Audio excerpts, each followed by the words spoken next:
بسم اللہ الرحمن الرحیم من محمد عبد اللہ ورسولہ الہ القلع عظیم الروم سلام علی من اتبع الہدى اما بعد فإنی ادعوک بدعایت الاسلام اسلم تسلم وَأَسْلِمْ يُؤْتِكَ اللَّهُ أَجْرَكَ مَرَّتَيْنِ فَإِن تَوَلَّيْتَ فَعَلَيْكَ إِثْمُ الْعَرِيسِيِّينَ وَيَا أَهْلَ الْكِتَابِ تَعَالَوْا إِلَى كَلِمَةٍ سَوَاءٍ بَيْنَنَا وَبَيْنَكُمْ أَلَّا نَعْبُدَ إِلَّا اللَّهَ وَلَا نُشْرِكَ بِهِ شَيْئًا وَلَا يَتَّخِذَ بَعْضُنَا بَعْضًا أَرْبَابًا من دون الله فإن تولوا فقولوا اشهدوا بأننا مسلمون.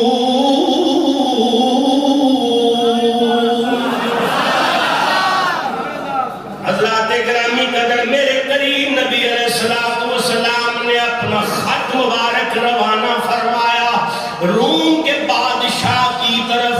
نبی پاک علیہ السلام نے بسم اللہ شریف سے اپنے خط کا آغاز فرمایا، پھر لکھا یہ خط محمد کی طرف سے ہے، جو صرف محمد نہیں ہے، اللہ کا بندہ بھی ہے، اللہ کا رسول بھی ہے. اللہ کے بندے اور اللہ کے رسول محمد کی طرف سے روم کے فرمانروا ہرقل کی طرف یہ محمد عربی کا خط ہے. سلام ہو اس پر جو ہدایت کی پیروی کرنے والا بنے. میرے قریب نبی علیہ السلام نے پھر فرمایا اے روم کے بادشاہ میں تمہیں اسلام کی دعوت دیتا ہوں. بڑا خوبصورت جملہ میرے نبی کا فرمایا اسلم تسلم اسلم تسلم. اے جملہ تسی بھی بولو اسلم تسلم. میرے نبی نے فرمایا او روم کے بادشاہ اسلم تسلم، اسلام لے آ محفوظ ہو جائے گا، اسلام لے آ آباد ہو جائے گا، اسلام لے آ سلامتی والا ہو جائے گا. اسلام لانا تیرا کام ہے. یہاں وہاں کی سلامتی کی گارنٹی محمد دے رہا ہے. اسلم تسلم، اسلام لے آ تو سلامت ہو جائے. اور یہ معنی اور مفہوم ہے اسلام کا. اب اس کے ضمن میں سمجھانے کے لیے میں رسول اللہ علیہ السلام کی حدیث پیش کر دوں تو نور علی نور ہے. اسلم کا کیا معنی؟ تسلیم. اسلام قبول کرنے کا معنی ہے امن میں آ جانا، محفوظ ہو جانا، معمول ہو جانا، خدا و مصطفیٰ کی پناہ میں آ جانا، دنیا اور آخرت کی سلامتی کو پا لینا. یہ معنی ہے اسلام کا. یعنی مسلمان خود بھی سلامتی والا ہوتا ہے اور اپنے آپ سے دوسروں کو بھی سلامتی دیتا ہے. میرے قریب نبی علیہ السلام نے فرمایا المسلم، مسلمان کون ہے؟ مسلم کون ہے؟ زہرا پاک کے بابا جان، حسنین کریمین کے نانا جان، جگ کے طبیب، رب کے حبیب، سب کہو صلی اللہ علیہ وآلہ وسلم نے فرمایا المسلم من سلم المسلمون من لسانہ ویدہ او کما قال علیہ السلام.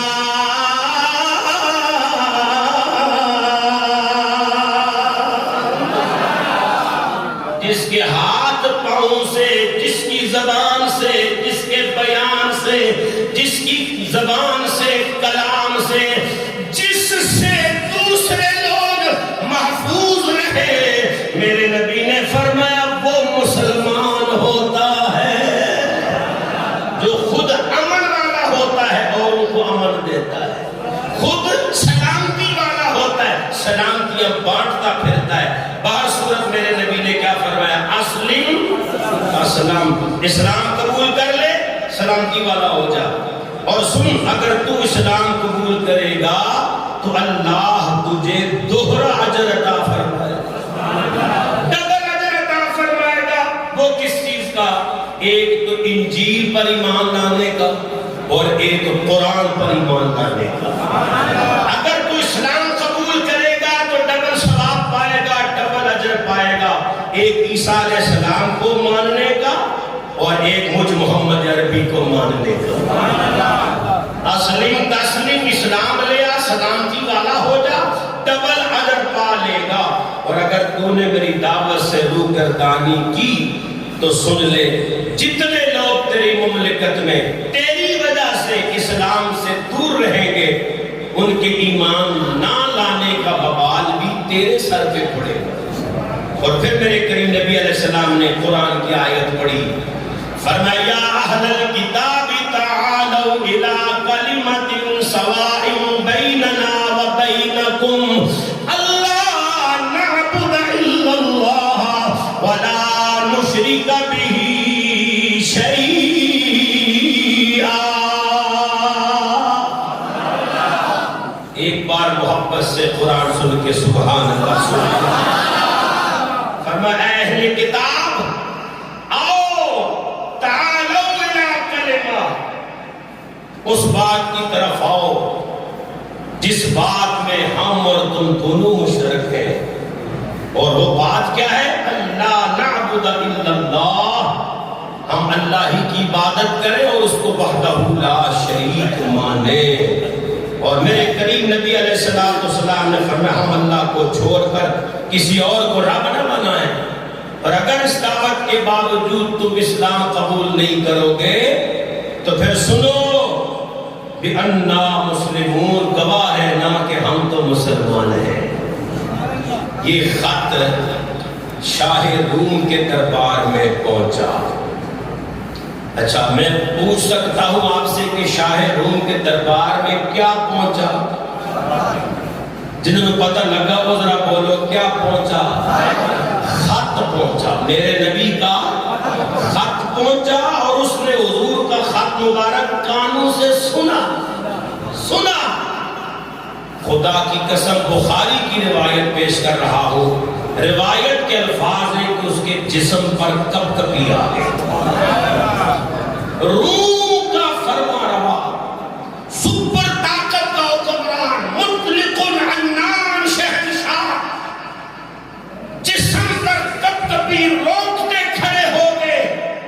اور دربار میں بیٹھنے والے لوگ بتاتے ہیں کہ ہمارے شہنشاہ کے ماتھے سے پسینے کی بوندیں ٹپک رہی تھی. اتنی ہیبت، اتنا دبدبا.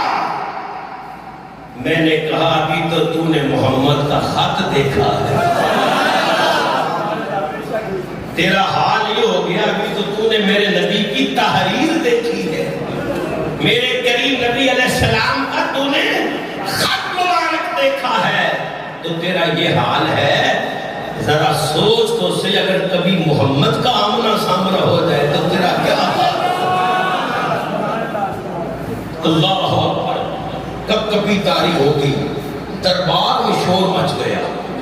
جتنے اس کے دربار میں بیٹھے تھے لوگ، پڑھے لکھے علماء، عالم، اس دور کے کتابوں کے علماء، اہل کتاب کے علماء، بڑے بڑے پادری، بڑے بڑے لکھے پڑھے لوگ، دربار میں شور مچ گیا. وہ سمجھ گئے کہ اس خط کا ہمارے بادشاہ پہ اثر ہو گیا. دربار میں شور و غل ہوا. قیصر روم نے فوراً آرڈر جاری کیا. اس نے کہا یہاں دائیں بائیں پتہ کرو، عرب سے کوئی لوگ اگر آئے ہو تو انہیں بلاؤ.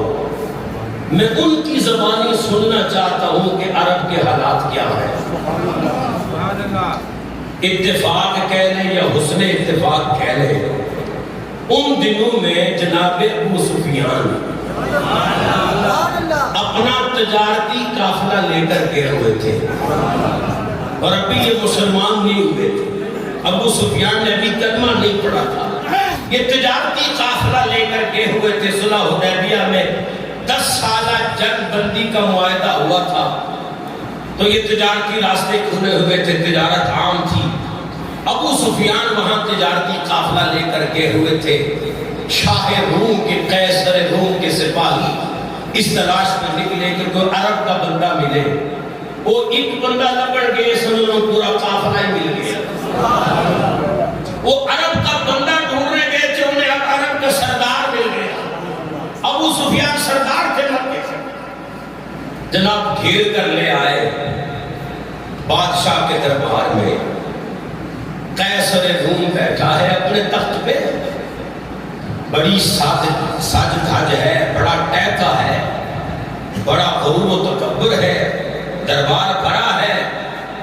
جب یہ قافلہ عرب والے تاجروں کا وہاں پہنچا، اس نے پہلا سوال یہ کیا، تم میں کوئی ایسا ہے جو اس کا جس نے نبوت کا دعویٰ کیا ہے، تم میں کوئی ایسا ہے جو اس محمد عربی کا قریبی ہو؟ رشتہ میں، حسب میں، نسب میں کوئی قریبی ہو، تم میں کوئی ایسا ہے؟ جناب ابو سفیان نے سینے پہ ہاتھ مارا، کہا جناب وہ میرے چچا کا بیٹا ہے. ہاں جی، میں حسب نسب ہر اعتبار سے محمد کا بڑا قریبی ہوں. آپ نے کیا پوچھنا ہے؟ کہا پھر تو میرے قریب آ. ابو سفیان کو سامنے بٹھایا، باقیوں کو پیچھے بٹھایا اور کہا میں اس سے سوال و جواب کروں گا، جہاں تک یہ سچ بولتا جائے تم تصدیق کرتے جانا، اور جہاں بھی اس نے جھوٹ بولا فوراً پیچھے سے بول کے تکذیب کرنا. ابو سفیان کہتا ہے ڈاڑا امتحان پہ گیا.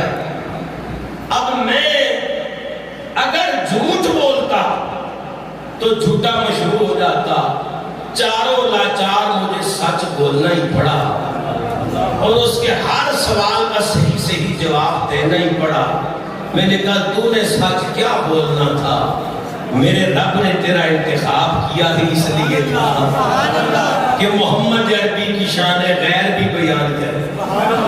ابھی تو یہ حضور کے دشمن ہے نا ابو سفیان، اور دشمن کی بارگاہ میں کھڑے ہیں. قیصر روم بھی دشمن ہے اسلام، بانی اسلام کا چاہنے والا نہیں ہے، کلمہ گو نہیں ہے. تو جی تیاری ہوگی، سوال و جواب ہونے لگے. ذرا آپ بھی مزاج حاضر رکھیں. بڑا خوبصورت مکالمہ ہوا ابو سفیان کے اور قیصر روم کے درمیان. قیصر روم نے کہا میرا تجھ سے پہلا سوال ہے. کہا جی پوچھئے.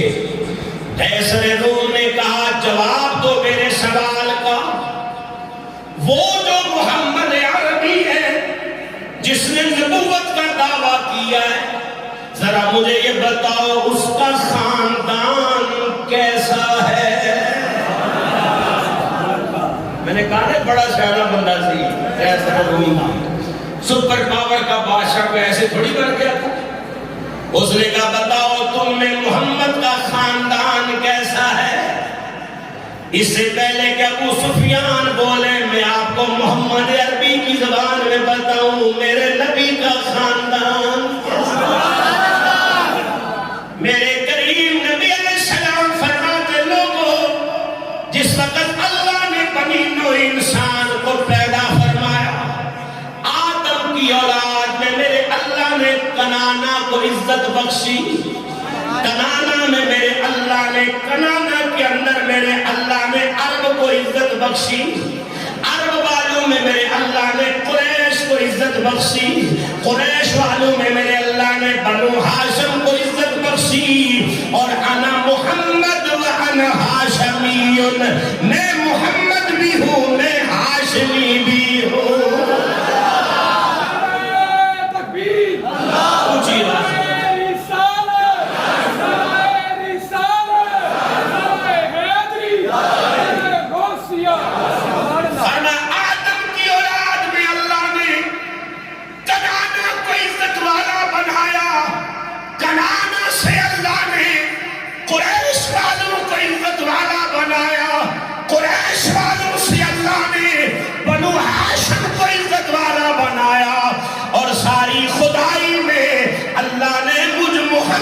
عزت والا بنایا.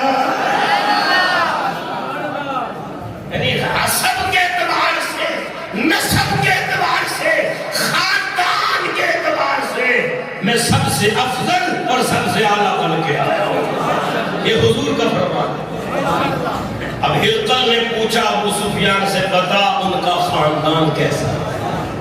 اس نے کہا اے شاہ روم، اے قیصر روم، محمد جس خاندان سے تعلق رکھتے ہیں وہ خاندان کائنات میں سب سے بہترین خاندان خاندان بنو ہاشم ہے. اس نے کہا ایک سوال اور پوچھنا ہے. کہا پوچھو. اس نے کہا کیا خاندان بنو ہاشم میں محمد سے پہلے بھی کسی نے نبوت کا دعویٰ کیا؟ اس نے فوراً کہا جی اس سے پہلے کسی نے اس خاندان میں نبوت کا دعویٰ.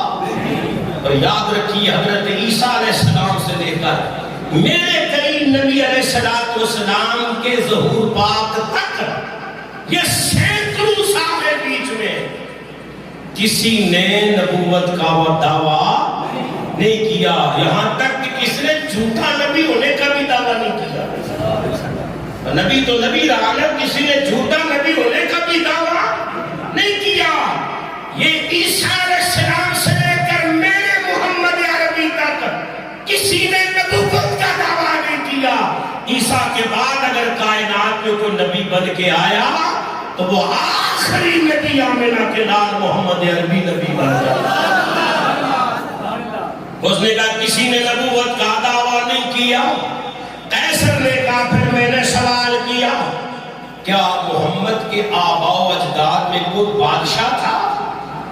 اس نے کہا جی کوئی بادشاہ نہیں تھا. اس نے پھر سوال کیا. اس نے کہا یار یہ بتا اے ابو سفیان، یہ جو محمد عربی دعوت لے کر آئے ہیں، دین کے لے کر آئے، لوگ تو ان کو ماننا شروع ہو گئے ہیں نا، لوگوں نے ان کا کلمہ پڑھ لیا ہے نا ابو سفیان. اس نے کہا جی پڑھ رہے لوگ کلمہ، دڑا تھاڑے اسلام میں داخل ہو رہے ہیں، اس کی پیروی میں آ رہے ہیں لوگ. اس نے کہا اچھا یہ بتا امیر لوگ زیادہ اس کا کلمہ پڑھ رہے ہیں یا غریب لوگ؟ جناب ابو سفیان نے فرمایا نہیں، امیر چودھری سردار تے بہت کم نے، سب سے پہلے اس کا کلمہ غریبوں نہیں پڑھا ہے. غریب وہ تے نیڑے محمد عربی. اس نے کہا ٹھیک ہے. اب وہ ساتھ ساتھ تصدیق بھی کر رہے ہیں جنہیں وہ سوال پوچھے ہیں جنہیں نے جواب پہلے ہی جانتا ہے. اس نے پھر سوال کیا. اس نے کہا چلو یہ بھی مانا محمد عربی کے ماننے والے زیادہ لوگ غریب ہیں، ضعیف ہیں، ایک بات بتا. اس نے کہا جناب کون سی؟ اس نے کہا یہ بتا جو لوگ اس پر کلمہ پڑھ رہے ہیں اب تک مسلمان ہو چکے ہیں، جس نے محمد عربی کا کلمہ پڑھا ہے ان میں سے کوئی ہے جو پلٹ کر واپس اپنے دین کی طرف گیا ہو؟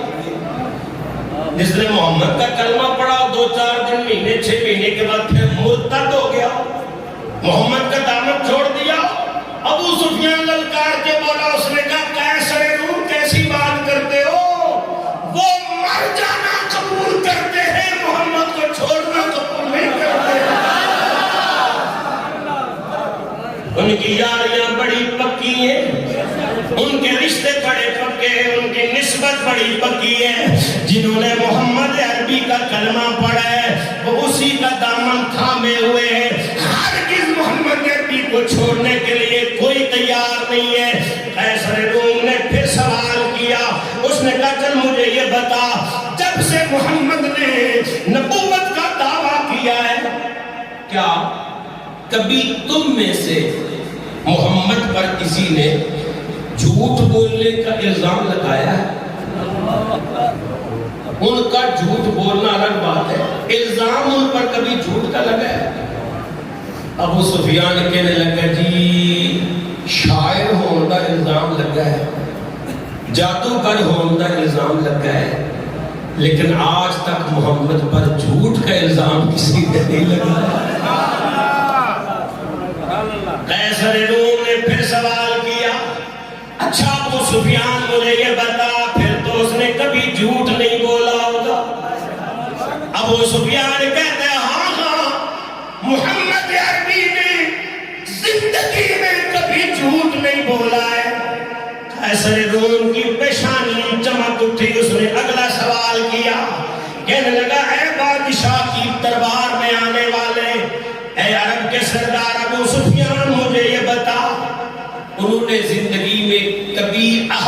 شکنی کی ہے؟ بھئی کسی سے وعدہ کیا ہو، عہد کیا ہو، نبھایا نہ ہو، انہیں کبھی ہو ہی نہیں سکتا۔ محمد عربی نے کبھی عہد شکنی نہیں کی ہے۔ قیصر نے پھر سوال کیا، اچھا یہ بتاؤ تمہاری لڑائیاں آپس میں ہوتی رہی ہے، جنگ و جدل ہوتا رہا، محمد کو لڑائی میں کیسا پایا؟ اس نے کہا جی جیت ہار تو لڑائی کا حصہ ہوتی ہے، کبھی ہم غالب آ جاتے، کبھی وہ غالب آ جاتے۔ اشارہ بدر کی طرف اور احد کی طرف تھا، بدر میں وہ غالب آئے، احد میں بظاہر ہم غالب آئے، یہ ہوتا رہا، کبھی وہ جیت گئے کبھی ہم جیت گئے، غلبہ ہوتا رہا۔ لیکن میں نے محمد کی لڑائی میں دیکھا ہے کتنا محمد سلو میں خوبصورت اور حسین ہے، اتنی ہی محمد کی لڑائی بھی حسین ہوتی ہے۔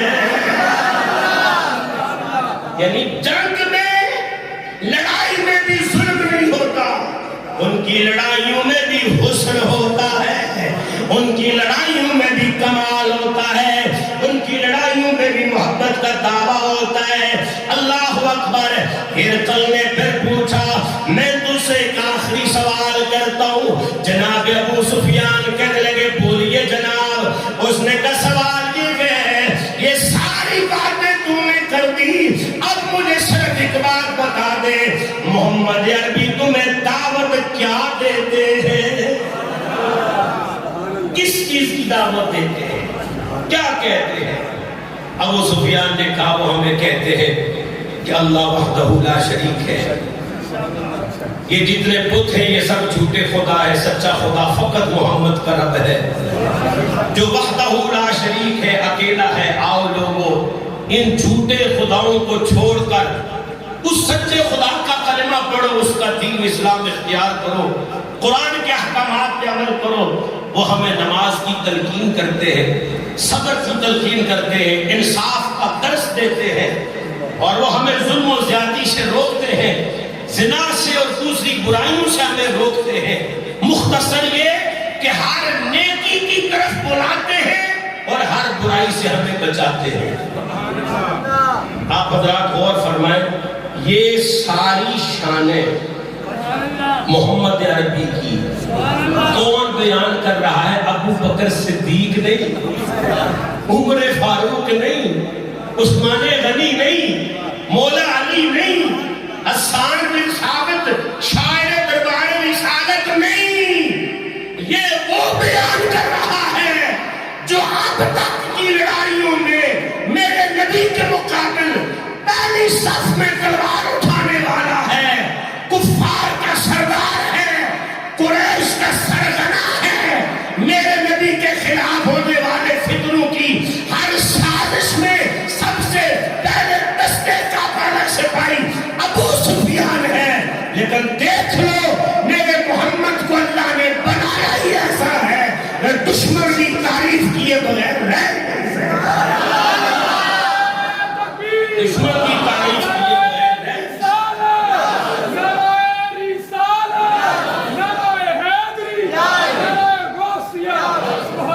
حضرات گرامی قدر، جس وقت قیصر روم کے دربار میں جناب ابو سفیان نے اس کے ہر سوال کا جواب دیا، یہ 9 اور 10 سوال تھے، بڑا خوبصورت مکالمہ تھا۔ قیصر روم نے سارے جوابات سنے، بادشاہ روم نے ساری باتیں سنی اور پھر تصدیق کی، کہنے لگا ہاں نبی وہی ہوتا ہے جو حسب اور نسب کے اعتبار سے سب سے اعلیٰ ہوتا ہے، اور تو نے بتایا کہ محمد کا حسب نسب سب سے اعلیٰ ہے۔ ہاں پھر کہا نبی وہی ہوتا ہے جو اس نبوت کو موروثی نہیں سمجھتا، کہ وہ کہے کہ میرے خاندان میں فلاں بندہ نبی تھا تو جو وہ نبی ہو سکتا ہے تو میں کیوں نہیں ہو سکتا، چلو میں بھی نبی بن جاتا ہوں۔ محمد کی نبوت ایسی بھی نہیں ہے، اس کے آباء و اجداد میں کوئی نبی نہیں تھا، نہ کوئی بادشاہ تھا۔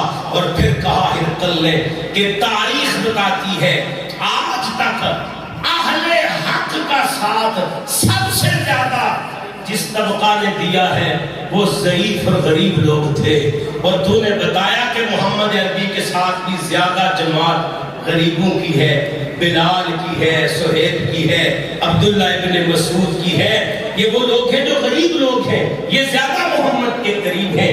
پھر تو نے بتایا کہ کبھی محمد نے جھوٹ نہیں بولا، جھوٹ تو بولنا تو دور کی بات ہے، ان پر جھوٹ کا الزام بھی نہیں لگا، یعنی کوئی محمد عربی کے جھوٹے ہونے پر جھوٹ بھی نہیں بول سکا۔ اللہ نے کسی کو طاقت ہی نہیں بخشی، جرأت ہی نہیں بخشی۔ ہاں نبی ہمیشہ صادق ہوتے ہیں، نبی ہمیشہ سچے ہوتے ہیں، اور نبی وعدہ وفا ہوتے ہیں، عہد شکن کبھی نبی نہیں ہو سکتا، یہ ساری گلاں سچیاں۔ پھر تو نے بتایا کہ وہ ہمیں حق کی تعلیم دیتے ہیں، اللہ کی وحدانیت کی طرف بلاتے ہیں۔ کہا یہ سب وہ تعلیمات ہیں جو جناب عیسیٰ پیغمبر نے بھی جاری کی ہیں، جو انجیل والی تعلیمات ہیں۔ اچھا ایک گھٹنا کر کے نا ساریاں، اب جو قیصر روم تھا اس نے پتہ کیا کہا، اس نے کہا پھر سنو، جو کچھ تم نے کہا وہ حق ہے، جو میں نے سنا تم سے وہ حق ہے۔ اے دربار والو، یہ حق اور سچ جو تم نے سنا، میں نے سنا، اور پڑھنے والے نے پڑھ کے سنایا، اس کی روشنی میں کہہ رہا ہوں، وہ وقت دور نہیں جب وہ محمد میرے ان 2 قدموں والی زمین کا بھی مالک بن جائے گا۔ یعنی اس نے کہا یہ جو روما سلطنت روما ہے نا، یہ جو روم ہے، ان قریب محمد عربی کے دین کا پرچم یہاں بھی لہرائے گا۔ اور بات ختم نہیں کی، پھر آگے اس نے کلمات جاری کیے، اس نے کہا اگر میری قسمت میں یہ سفر ہوا تو میں ان تک جانے کی مشقت برداشت کروں گا۔ اور اگلا جملہ سن کے میں نہیں سوچ سکتا، سمجھ سکتا، میرا خیال نہیں کہ آپ چپ رہ سکیں گے، آپ ضرور تڑپیں گے۔ روم کا شہنشاہ کہتا ہے اگر میں ان تک پہنچ گیا، یہ سفر میرے مقدر میں ہوا، تو لوگوں میں روم کا شہنشاہ اعلان کرتا ہوں کہ میں اپنے ہاتھوں سے محمد عربی کے پاؤں دھوؤں گا۔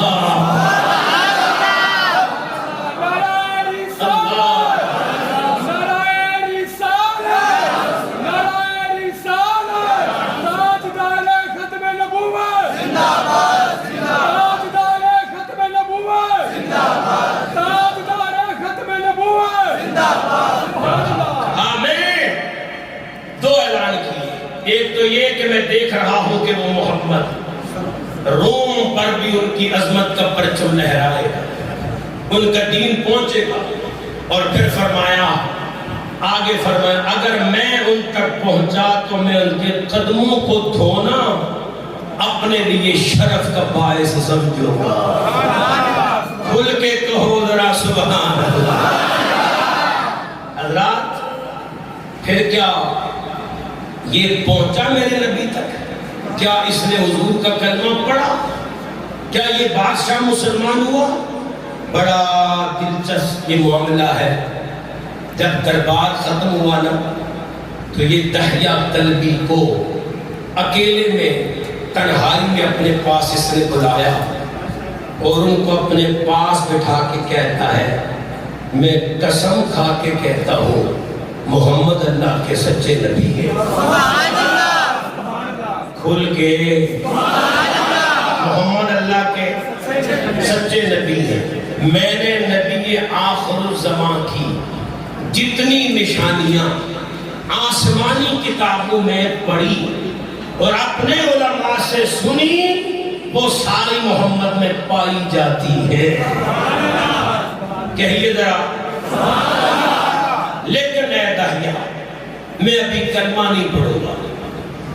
میرے دین کا ایک عالم ہے جس کا نام ہے سغاتر، تو اس کے پاس جائے گا اور اسے یہ خط سنائے گا، پھر جو اس کا رد عمل ہوگا وہی میرا رد عمل ہوگا۔ چنانچہ ایک فوج کا دستہ دے کے اس وقت پوری ملت کے اہل کتاب علماء کا سردار تھا یہ آدمی، جس کا نام تھا سغاتر، اس کے پاس روانہ کیا۔ اچھا، اہل نظر کی نظر بھی کمال ہوتی ہے۔ حضرت دحیہ کلبی کہتے ہیں کہ جب میں کریم نبی علیہ السلام کا نامہ گرامی لے کر، خط مبارک لے کر سغاتر کے پاس پہنچا تو ہزاروں علماء کو پڑھا رہا تھا، مسند پہ بیٹھا تھا، ہم اجنبی تھے۔ کہتے کہ جب میں اس کے دربار میں داخل ہوا، اگرچہ میں اجنبی تھا لیکن مجھے دیکھتے ہی وہ اپنی مسند پہ اٹھ کر کھڑا ہو گیا، اٹھ کر کھڑا ہو گیا۔ اس نے ہمارا استقبال کیا اور باقی باتیں بعد میں کی۔ کہنے لگا پہلے خط سنا۔ کیا کہا؟ پہلے خط سنا۔ جس وقت خط سنا اس نے کوئی دوسری بات نہیں کی، کون ہو، کہاں سے آئے ہو۔ جس وقت خط سنا، میرے کریم نبی علیہ السلام کی شانیں سنی۔ وہ سغاتر جبہ پہن کے، امامہ سجا کے اپنی مسند خاص پہ آیا اور اس نے کہا، اور روم کے بھائیوں، میں نے بھی سنا، تم نے بھی سنا، احمد رسول عربی صلی اللہ علیہ وآلہ وسلم کا خط آیا ہے۔ انہوں نے ہمیں اسلام کی دعوت پیش کی ہے۔ فقوموا فاشهدوا اللہ الہ الا اللہ وان محمدا عبدہ ورسولہ۔ اس نے کہا میرے دربار میں بیٹھنے والوں اور علماء اور راہبین سارے کے سارے اٹھ کر کھڑے ہو جاؤ، میں محمد پر ایمان لاتا ہوں، تم بھی محمد کا کلمہ پڑھو۔ اللہ اکبر، اللہ اکبر۔ حضرات گرامی قدر، جس وقت میرے کریم نبی علیہ السلام کی عظمت کا پھریرا لہرانے لگا، کلمے کی آواز بلند ہوئی۔ اب یہ تو پہلے حضور کا انتظار کر رہا تھا، اس کے انداز بتا رہے تھے کہ اے سجنا دی چٹھی دا پہلے ہی انتظار کر رہا تھا۔ اس کا یوں کھڑے ہونا، استقبال کرنا اور پھر کوئی بات کرنا ہی نہ، بس یہ کہنا کہ کلمہ پڑھو مسلمان ہو جاؤ۔ یہ پتہ دیتا ہے اس بات کا کہ اس بندے کو پہلے خبر تھی، اسے کتابیں بتا چکی تھی کہ آنے والا آ گیا ہے اور تیرے پاس بھی خط آنے والا ہے۔ اس نے تو لبیک کہا، لیکن پھر جو اس کا حشر ہوا، اسی لمحے دربار سے تیر چلنا شروع ہو گئے۔ حضرت دحیہ کلبی کہتے اتنے تیر چلے کہ لمحوں میں یہ شخص زمین پر گرا اور جامع شہادت نوش کر گیا۔ ادھر حضور کا کلمہ پڑا، ادھر جامع شہادت۔ دحیہ کلبی کہتے کہ میں جان بچا کر کسی طریقے سے واپس بادشاہ کے پاس پہنچا اور بادشاہ کو آ کر سارا ماجرا بیان کیا کہ بھئی یہ معاملہ ہوا ہے۔ اس نے خود کلمہ پڑھا اور دربار والوں کو کلمے کی دعوت دی، تو سب درباری علماء جڑے ہوتے شاگرد سن، وہ سارے اس پر ٹوٹ پڑے کہ تو ہمیں گمراہ کرنے لگ گیا، تو ہمیں نصرانیت کی طرف بلا رہا ہے۔ تو پھر کیا ہوا کہ اس کو شہید کر دیا گیا۔ اسی وقت ہرقل نے کہا، وہ پوری ملت روما کا شہنشاہ تھا، روحانی پیشوا تھا، اگر لوگوں نے اس کے ساتھ یہ حشر کیا تو میں کلمہ پڑھوں گا تو میرا کیا حشر ہوگا۔ پھر یہ بادشاہ کلمے کی سعادت سے محروم رہا، کرسی بچانے کے چکر میں، مملکت کے چکر میں، تخت بچانے کے چکر میں ہرقل نے کلمہ نہ پڑھا۔ وقت گزرتا گیا، دور آ گیا جناب عمر کا، فاتح روم عمر، فاتح کسرا عمر، جی حضرت عمر کا زمانہ آ گیا۔ تو روم کے شہنشاہ کے سر میں درد بڑی رہتی تھی، لاکھوں طبیبوں نے لاکھوں جتن کیے، اسے آرام نہ آئے۔ اس نے چٹھی لکھی امیر عمر کو کہ میں بڑی مشکل میں ہوں، ایسا سر درد ہے، نہ مرنے میں ہوں نہ جینے میں ہوں، کچھ کرو۔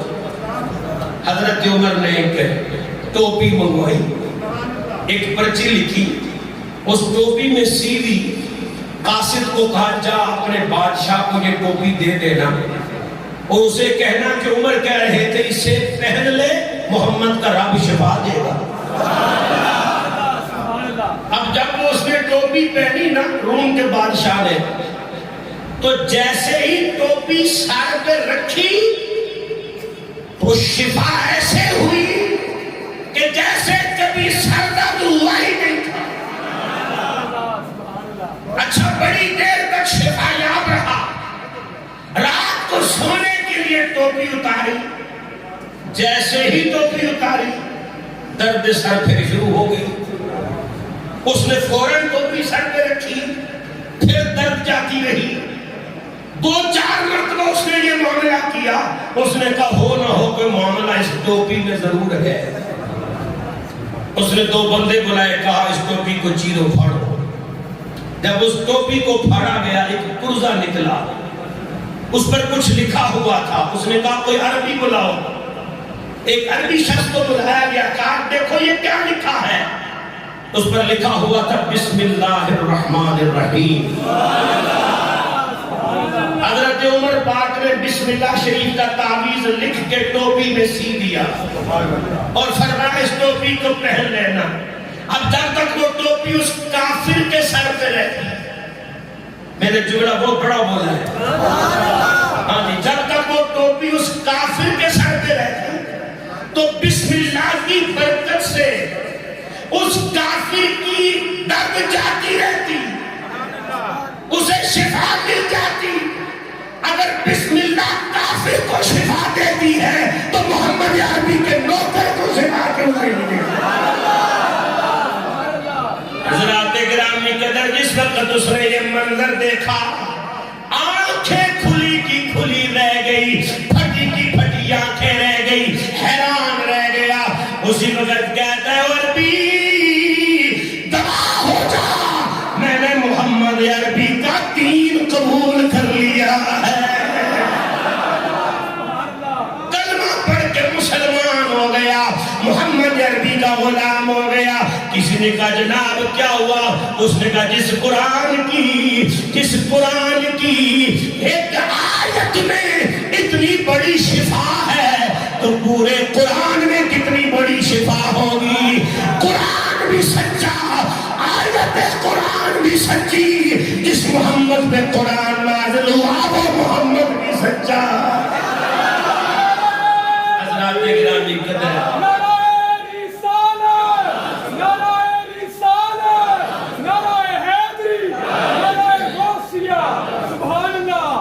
یہ داستان محبت ختم ہونے والی تو ہے نہیں، لیکن وقت ختم ہو گیا ہے۔